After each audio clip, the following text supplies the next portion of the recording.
Salut à tous et bienvenue sur notre chaîne dédiée au Real Madrid. N'hésitez pas à lâcher un petit pouce bleu. Si vous appréciez notre contenu, n'oubliez pas de vous abonner pour rester informé de toutes les actualités concernant votre club préféré. La finale de la Copa del Rey entre le Real Madrid et le FC Barcelone. Ce scénario si significatif où s'affrontent les plus grandes forces du football espagnol a laissé bien plus qu'une défaite au tableau d'affichage. Au-delà de ce qui s'est passé sur le terrain, une vérité inconfortable pour nombreux supporters madrilènes a été mise en évidence. Rodrigo, le jeune talent brésilien qui semblait avoir un avenir brillant dans le club, est loin d'être à la hauteur des attentes d'un joueur de l'envergure du Real Madrid. Cependant, je veux profiter de cette opportunité pour exprimer une opinion contraire à l'opinion dominante concernant son départ. Il est temps de défendre le Brésilien et d'appeler à la réflexion sur la véritable situation de son avenir dans le club. Il est facile de voir comment, après un match comme celui que le Real Madrid a disputé contre le Barcelone en finale de la Copa del Rey, les opinions sur les joueurs se polarisent. Ceux qui ont eu des performances discrètes ou en dessous des attentes deviennent rapidement des boucs émissaires, et l'attention se concentre sur eux avec une intensité brutale. Dans le cas de Rodrigo, ce regard critique n'a pas tardé à arriver, et les voix appelant à son départ sont de plus en plus fortes. Cependant, de mon point de vue madrilène, il est erroné d'évaluer son avenir sur la base d'un seul mauvais match. Rodrigo est bien plus qu'une performance médiocre dans un affrontement crucial. C'est un joueur qui, grâce à sa jeunesse, son talent et ses caractéristiques uniques, reste une pièce importante pour l'avenir du Real Madrid. Il est vrai que la performance de Rodrigo en finale de la Copa del Rey n'a pas été la meilleure. En fait, la première mi-temps qu'il a offerte contre le Barcelone a été, malheureusement, une représentation de sa version la plus terne. Néanmoins, il est également important de souligner que cela ne définit pas sa carrière au Real Madrid.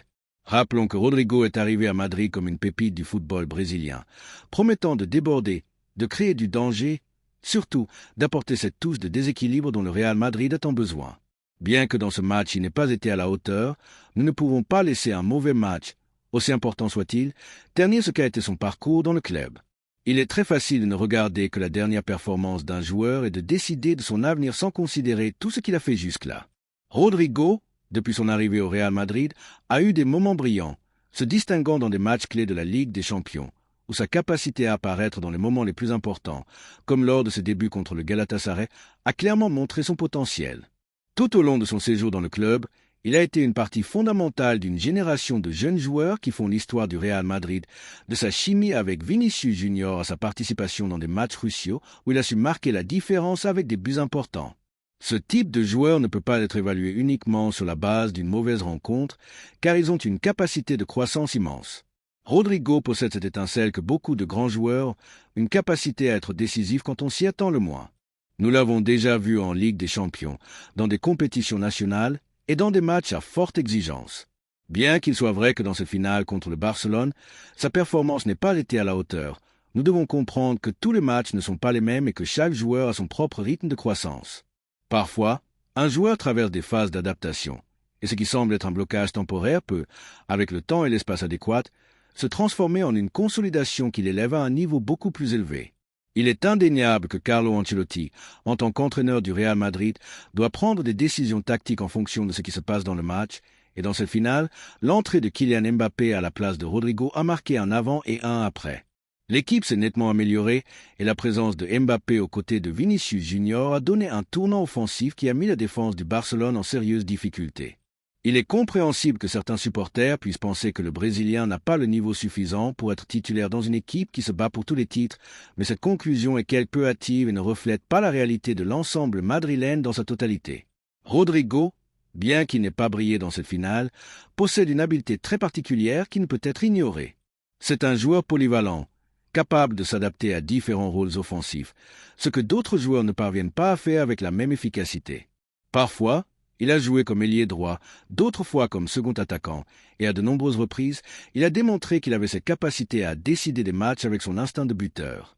Bien qu'il soit vrai que son niveau actuel pourrait ne pas être celui attendu d'un titulaire indiscutable au Real Madrid, il est également vrai que sa polyvalence et sa capacité à s'adapter au jeu collectif madrilène en font une valeur très importante pour l'avenir. Il est important de réfléchir également au rôle de Rodrigo dans le collectif. Voulons-nous vraiment nous passer d'un joueur aussi jeune, avec de si bons réflexes et une grande capacité d'apprentissage, simplement parce qu'il ne brille pas avec la même constance que d'autres? Chaque joueur a un processus d'adaptation, et Rodrigo est sans aucun doute dans une phase de croissance et d'apprentissage au sein du Real Madrid. Ce serait une erreur précipitée de se débarrasser de lui maintenant, alors qu'il est encore dans une phase d'évolution qui pourrait le mener à devenir une pièce clé de l'avenir de l'équipe. De plus, l'entrée de Kylian Mbappé ne devrait pas éclipser la réalité que le Real Madrid possède un effectif avec de nombreuses ressources et que, comme dans toute grande institution, la concurrence pour les postes est féroce. Mbappé, en tant que l'un des joueurs les plus convoités au monde, a démontré être une pièce fondamentale pour toute équipe aspirant à gagner tous les titres. Sa présence améliore l'équipe, sans aucun doute, mais cela ne signifie pas que des joueurs comme Rodrigo doivent être écartés immédiatement. Au contraire, cette concurrence interne est ce qui peut faire que tous les joueurs, y compris Rodrigo, grandissent encore plus. Il est indéniable que le Real Madrid a une stratégie très claire en matière de recrutement et de renouvellement. Le club est engagé dans la construction d'une équipe d'avenir, misant sur de jeunes talents comme Vinicius Junior, Eduardo Camavinga ou Arda Güler, et le nom de Rodrigo figure également sur cette liste. Est-ce le bon moment pour le vendre? La réponse, de mon point de vue madrilène, est non. Vendre Rodrigo, surtout à ce stade, pourrait signifier perdre une pièce fondamentale pour l'avenir. Le Brésilien a suffisamment démontré pour que le club continue de le soutenir et de miser sur lui. La deuxième nouvelle concerne une décision très importante pour notre club bien-aimé. L'histoire de Frenkie de Jong et sa possible sortie du Barcelone a pris un tournant aussi inattendu que révélateur. Ce qui a commencé comme de simples rumeurs dans la presse britannique, avec Liverpool préparant une offre de 40 millions d'euros pour le milieu de terrain néerlandais, a finalement révélé une vérité inconfortable pour le barcelonisme. Ses représentants ont offert le joueur, rien de moins, au Real Madrid. Oui, au même Real Madrid qui domine l'Europe depuis l'autorité qui marque la tendance du football mondial et qui n'a pas besoin de recourir à des joueurs d'un rival en déclin pour continuer à faire l'histoire. Mais Florentino Pérez, toujours imperturbable, a agi comme il se devait. Pas un geste d'intérêt. La porte du Bernabéu ne s'ouvre pas pour solder les erreurs du rival éternel. Au Madrid, on regarde vers l'avant, pas vers le bas. Le fait que les agents de Jong aient considéré le Real Madrid comme une destination possible est en soi une preuve de la chute du Barcelone. Il ne s'agit pas seulement d'une question sportive, mais aussi de dignité institutionnelle. À quel moment un club qui se vantait d'être un modèle et fier en est-il arrivé à offrir l'un de ses intouchables au club qu'il a voulu égaler pendant des décennies? Sans succès. Nous ne sommes pas face à une simple opération de marché, mais à une humiliation déguisée. Le Real Madrid, qui pourrait se permettre n'importe quel recrutement, a simplement ignoré la proposition parce qu'ici, on ne construit pas une équipe championne avec les restes de projets en ruine. La nouvelle, gérée avec un hermétisme absolu par l'entourage blanc, a éclaté lorsqu'il a été révélé que les intermédiaires de Jong avaient approché le Madrid concernant la possibilité d'un départ négocié du joueur. Le club madrilène, fidèle à son style habituel, n'a rien filtré. Il n'y a eu ni communiqué ni fuites intéressées, seulement une réponse claire et catégorique. Cela ne nous intéresse pas. Non pas par manque de qualité de Jong, qui est un bon joueur, mais parce que son profil, son contexte, son passé et son déclin représentent exactement le contraire de ce qu'est aujourd'hui le Real Madrid. Pendant ce temps, depuis Anfield, il se prépare à lancer une offre que le Barcelone verra d'un bon œil. Thomas Tuchel, le nouvel entraîneur, a d'autres priorités, et la vente du Néerlandais pourrait libérer suffisamment de masse salariale pour réaliser les recrutements qu'il a demandés. Mais au-delà de l'intérêt de Liverpool, ce qui attire l'attention, c'est la situation désespérée du club Blaugrana, qui a besoin de revenus et est prêt à vendre n'importe qui pour survivre. De Jong, qui est arrivé en grande pompe en 2019 comme l'un des piliers du nouveau Barça, s'est finalement révélé être un actif toxique pour ses propres finances. Et pendant qu'à Barcelone, ils font des comptes, à Madrid, ils profitent du calme que procure une gestion impeccable. Car le Real Madrid ne domine pas seulement sur le terrain, mais aussi dans les bureaux. Alors que le Barça a besoin de vendre des joueurs comme De Jong pour payer des salaires en retard ou inscrire des recrues médiocres, le Madrid planifie l'avenir avec sérénité, sans urgence, sans hypothèque sportive ni économique. C'est la différence entre un club modèle et un autre qui, au cours de la dernière décennie, a été un désastre continu. Le fait que les représentants de Jong aient osé l'offrir au Madrid démontre également quelque chose. Même eux ne croient plus au projet du Barcelone. S'ils y croyaient, ils n'auraient jamais tenté de l'habiller de blanc. Mais ils savent qu'il n'y a pas d'avenir là-bas, pas de titre, pas de stabilité, seulement des promesses vides, des entraîneurs changeants et un président plus préoccupé par critiquer le Madrid que par relever son propre club. Et c'est quelque chose qui est perçu avec clarté dans le milieu du football. De Jong, comme tant d'autres, veut partir, et ses agents ont tenté de viser le plus haut de tous, mais ils se sont heurtés au mur de l'excellence. Au Real Madrid, n'importe qui n'entre pas. Sur le plan sportif, De Jong n'a jamais été le joueur différentiel qu'il vendait à Barcelone. Malgré sa bonne technique et sa vision de jeu, sa performance a été bien en dessous des attentes. Dans les Clásicos, il a été pratiquement invisible, toujours dépassé par l'intensité et la qualité du milieu de terrain blanc. Il n'a jamais fait la différence, ni dans les grands matchs, ni dans les moments décisifs. Et le plus grave, il n'a jamais montré le caractère ni le leadership qu'exige un maillot comme celui du Barcelone, et encore moins celui du Madrid. Sur le plan statistique, ses chiffres cette saison sont modestes. 2 buts et 2 passes décisives en plus de 40 matchs. Insuffisant pour un joueur qui gagne comme une star mondiale et qui a été recruté pour être le nouvel axe du projet Blaugrana. Le club Blaugrana, ayant besoin de liquidité, a déjà compris que soutenir son contrat est un fardeau et que la seule issue viable est de le transférer. Ce à quoi il ne s'attendait pas, c'est qu'en tentant de trouver un acheteur, il serait aussi exposé. Car l'offrir au Real Madrid et être rejeté de manière catégorique a été le coup le plus dur qu'il pouvait recevoir sans qu'il ait une défaite au Bernabéu. Florentino Pérez, comme à son habitude, a agi avec une froideur stratégique. Il ne s'agit pas seulement de rejeter le joueur, mais d'envoyer un message clair. Le Real Madrid est dans une autre ligue, à un autre niveau, dans une autre dimension. Il n'a pas besoin de regarder vers le Barcelone pour se renforcer. Si Florentino cherche quelque chose, il le trouve avant tout le monde, le recrute avant tout le monde et en fait un champion avant tout le monde. Il n'y a pas de place pour le sentimentalisme, ni pour les faveurs, et encore moins pour faire la charité à un club dont la décadence est désormais irrélevante. La différence entre les deux clubs est aujourd'hui plus abyssale que jamais. Le Madrid concourt pour tout, gagne, domine, marque une époque. Le Barcelone survit, pris pour une vente, change d'entraîneur chaque saison, improvise, et De Jong n'est que la dernière victime de ce chaos. Celui-là même qui est arrivé comme l'espoir du nouveau Camp Nou, celui qui promettait de dominer le milieu de terrain pendant une décennie, se retrouve aujourd'hui à offrir ses services au rival éternel. Il n'y a pas de métaphore plus cruelle pour le supporter blaugrana, ni de victoire plus douce pour le madrilènisme. Le Real Madrid n'a même pas eu besoin de répondre publiquement. Le silence a été plus éloquent. Nous ne le voulons pas, il ne nous intéresse pas, nous n'en avons pas besoin. De Jong rejoindra la longue liste de joueurs qui n'ont jamais été à la hauteur du Madrid et qui ne porteront jamais le maillot le plus glorieux du football mondial.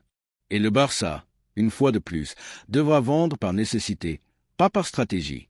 Avec Tuchel sur le banc, ils tenteront de maquiller une saison qui s'annonce à nouveau comme un échec. Pendant ce temps, dans la capitale espagnole, on continue de rêver en grand, de planifier en grand et de gagner en grand. Car au Madrid, on n'accepte pas les cadeaux de ceux qui ont toujours voulu nous imiter, et encore moins quand ces cadeaux prennent la forme d'échecs déguisés en opportunités. De Jong ne trompe plus personne. La troisième nouvelle concerne un énorme coup de maître pour le Madrid. Le Real Madrid, le club le plus titré du football mondial et symbole de grandeur, d'ambition et d'excellence, ne s'arrête pas une seule minute dans sa mission de construire l'effectif le plus compétitif d'Europe. Dans cet effort pour toujours rester dans l'élite et regarder vers l'avenir avec intelligence, Florentino Pérez a fait un pas crucial en assurant l'incorporation de l'un des défenseurs les plus prometteurs du continent, Piero Hincapié. Le jeune défenseur central équatorien a déjà accepté la proposition du club blanc, et tout est prêt pour qu'il signe un contrat de 6 saisons qui le liera au Santiago Bernabéu jusqu'en 2031. La nouvelle, qui a causé un véritable tremblement de terre en Bundesliga, notamment dans l'entourage du Bayer Leverkusen, représente un mouvement stratégique de grande importance pour le Madrid. Hincapié, international avec l'Équateur et pièce clé du Leverkusen de Xavi Alonso, équipe qui a ébloui en Allemagne et en Europe, a été observé pendant des mois par les recruteurs du Real Madrid.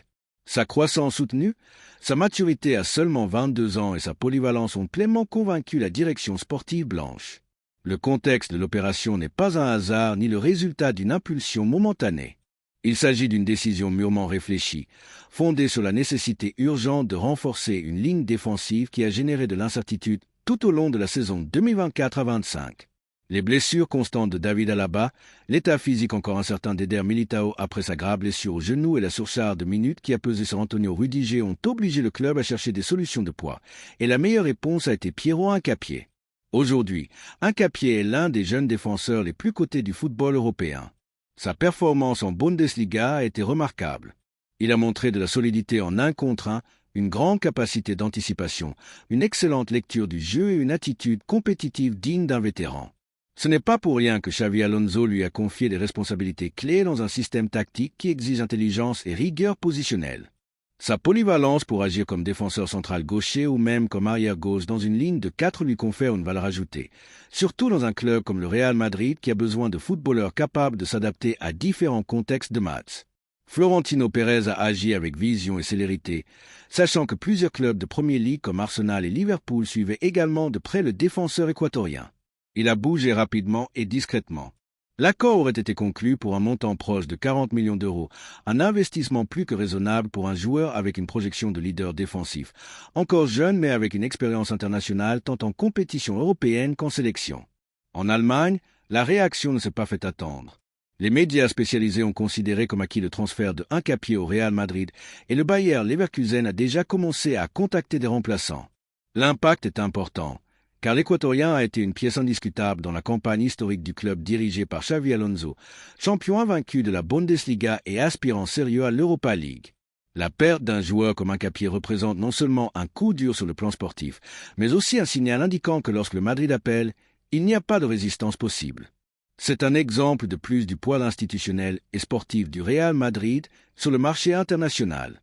Peu importe à quel point un joueur se porte bien dans son club actuel, si le Bernabéu l'appelle, le chemin est tracé. Le rêve de jouer dans le stade le plus emblématique du monde, de porter le maillot le plus prestigieux de la planète football et de lutter pour des titres année après année est une offre que tout jeune footballeur ne peut refuser, et Piero Hincapié n'a pas fait exception. Du point de vue madrilène, l'arrivée de Hincapié doit être célébrée comme un coup de maître. Le club avait désespérément besoin d'un jeune défenseur central fiable avec de l'expérience et encore de la marge de progression. Dans un marché de plus en plus gonflé et compétitif, trouver ce profil et l'assurer pour un prix modéré est un succès stratégique qui démontre que la direction sportive blanche est plus affûtée que jamais. De plus, son incorporation s'intègre parfaitement dans la philosophie de rajeunissement et de renouvellement de l'effectif. Bien que le Madrid continue de compter sur des figures vétérans comme Alaba ou même avec des incertitudes, comme le retour définitif de Militao, la défense réclamait de la sagesse nouvelle. Hincapié arrive non seulement pour ajouter des minutes, mais pour rivaliser dès le premier jour pour la titularisation. Son style agressif, sa capacité de récupération et son talent naturel pour corriger les espaces feront de lui une figure pertinente dans le 11 initial de la prochaine saison. Mais au-delà des qualités footballistiques, il y a un aspect fondamental qui rend ce recrutement encore plus précieux, la mentalité. Hincapié a démontré être un footballeur avec de la faim, du caractère, de l'ambition. Il ne se démonte pas dans les grands scénarios, ni ne se cache quand l'adversaire appuie. Il a cette personnalité que le madrilènisme apprécie tant, cette âne qui fait défaut dans les matchs importants et qui transforme les bons joueurs en légendes. Avec son arrivée, le Madrid renforce également son identité compétitive à un moment où se profile une nouvelle étape avec la retraite imminente de Luka Modric à la fin de la saison et un effectif en pleine transformation. Des joueurs comme Hincapié sont fondamentaux pour mener cette transition. Ils ne combleront pas seulement des vides sportifs, mais contribueront également à construire le futur caractère de l'équipe, solide, impénétrable, ambitieux. Ce mouvement confirme également une tendance qui n'a cessé de porter ses fruits au Real Madrid, miser sur le jeune talent sud-américain. Dans l'histoire récente du club, il y a eu de nombreux exemples de succès, de Vinicius et Rodrigo à Valverde. Incorporer Hincapié signifie renforcer cette connexion avec l'Amérique du Sud et, concrètement, avec l'Équateur, une nation avec une tradition footballistique qui n'avait jamais eu de représentation dans la première équipe du Madrid. Maintenant, cette barrière est brisée et une nouvelle porte s'ouvre pour le talent équatorien qui voit l'un de ses référents faire le saut vers le sommet. Ce que ce recrutement rend clair, c'est que le Real Madrid n'agit pas en réaction. Il anticipe, n'attend pas que le marché devienne fou, n'improvise pas en cours de route. Il identifie ce dont il a besoin, analyse le profil idéal et agit avec fermeté. C'est ainsi que se construisent les grandes équipes, ainsi que se forgent les légendes, ainsi que Florentino Pérez a ramené le club au sommet du football mondial.